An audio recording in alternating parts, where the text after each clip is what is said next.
If you want these horror stories to continue, please subscribe now and don't forget to like. People avoided the old zoo at the edge of the city. Officially, it was closed years ago, but at night, strange sounds still came from behind its rusted gates. My name is Armin, an electrical technician. One evening, I received a call about a power failure inside the zoo. No one else wanted the job. I went alone. The main gate was already open. Inside, the animal cages were empty. No lions, no bears, no birds. But the smell remained. Warm, damp, and rotten. Scratch marks covered the inside of the cages, as if something had tried desperately to escape. Whatever had lived here had not left peacefully. Near the central pavilion, I saw an old night guard. His eyes were bloodshot, his hands shaking. "Do not restore the power," he whispered. "If the lights come back on, it will wake up." Before I could ask what he meant, the guard turned and ran into the darkness. The generator room was underground. Concrete walls, narrow corridors. As I worked, I heard breathing. Slow, heavy, far too large to be human. On the wall, someone had scratched a message into the cement. "This is not an animal." When I flipped the switch, the entire zoo lit up at once. Instantly, screams echoed from the cages, not animal screams, not human ones either. The ground trembled. A massive sealed pavilion began to open by itself. Something moved inside. It had no fur, no skin. Too many eyes watching in every direction at once. Looking at it made my vision blur, as if my mind rejected what it saw. Another message was carved into the metal bars. "We brought it here to be observed." It observed us instead. The creature noticed me. It did not move, but a voice filled my head. "You are a keeper now." Around me stood former employees, alive, breathing, yet trapped. Their faces empty, their eyes hollow. I ran, but the paths shifted. Corridors rearranged themselves. Cages changed places. The zoo was alive.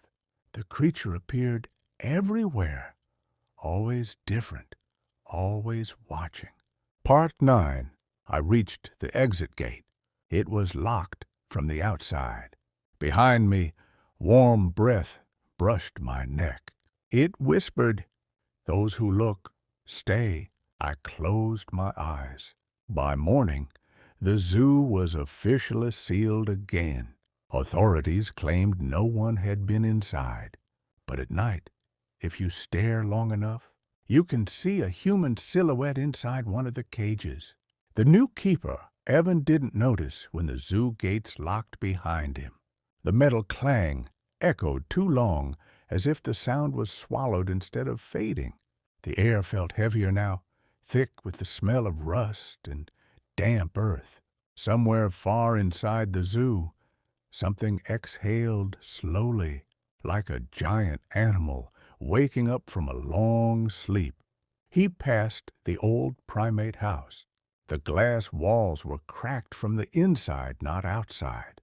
Handprints covered the fogged glass. Too large to be human, too deliberate to be animal. Evan wiped one patch clean. The handprint on the other side moved away. A low growl rolled through the paths, not loud, but deep enough to vibrate his chest. The zoo map trembled in his hand. Sections of the map were scratched out violently, as if someone had tried to erase entire enclosures. One word was carved into the board beneath the map. "Don't feed it." The reptile house lights flickered on by themselves. Inside, the tanks were empty, shattered from within. The floor was wet, but not with water. Evan heard something sliding behind the walls. scales scraping concrete, circling him patiently. He ran toward the exit, but the path twisted. Enclosures stood where walkways should be. The zoo was rearranging itself. The loudspeakers crackled to life with an old announcement looped endlessly. "The zoo is now closed." Each repetition sounded more distorted, less human. Near the lion enclosure, Evan saw movement clearly for the first time. A shape stitched from shadows and muscle stood upright, its body wrong in every way. Too many joints, too many memories in its eyes. It didn't roar. It watched, studied. Evan realized the cages weren't built to keep animals in. They were built to keep something from spreading.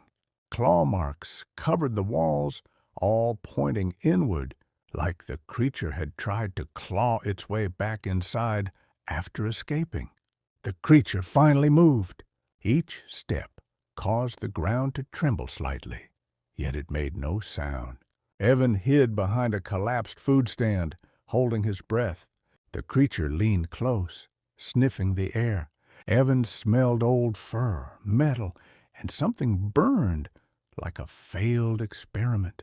Memories that weren't his flooded Evan's mind. Scientists arguing, cages reinforced overnight, animals disappearing quietly. The creature was not one animal. It was many, a collection, a mistake fed and hidden until the zoo itself became its cage. The creature turned away, retreating toward the darkest section of the zoo. The loudspeakers went silent. Evan stood frozen, realizing the truth too late. The zoo hadn't trapped him with the monster. It had trapped the monster with him. Evan followed the creature without meaning to. His legs moved on their own, pulled by the same invisible force that kept the zoo alive after dark. The path led him to the oldest building, a structure not marked on any map, half underground, half forgotten. Its doors were thick steel, bent inward, as if something had once tried desperately to get back inside. Inside, the air was warm and pulsing. Walls were covered with faded warning signs, scratched names, and claw marks layered over each other like history written in pain. Evan understood then. The zoo wasn't built around animals. It was built around this place. The creature stepped into the center of the room and finally turned to face him. Up close, Evan saw fragments of many creatures in its form. Fur melting into scales, eyes that didn't match, breaths taken at the wrong rhythm. It wasn't hunting him. It was lonely. A control panel blinked weakly in the corner.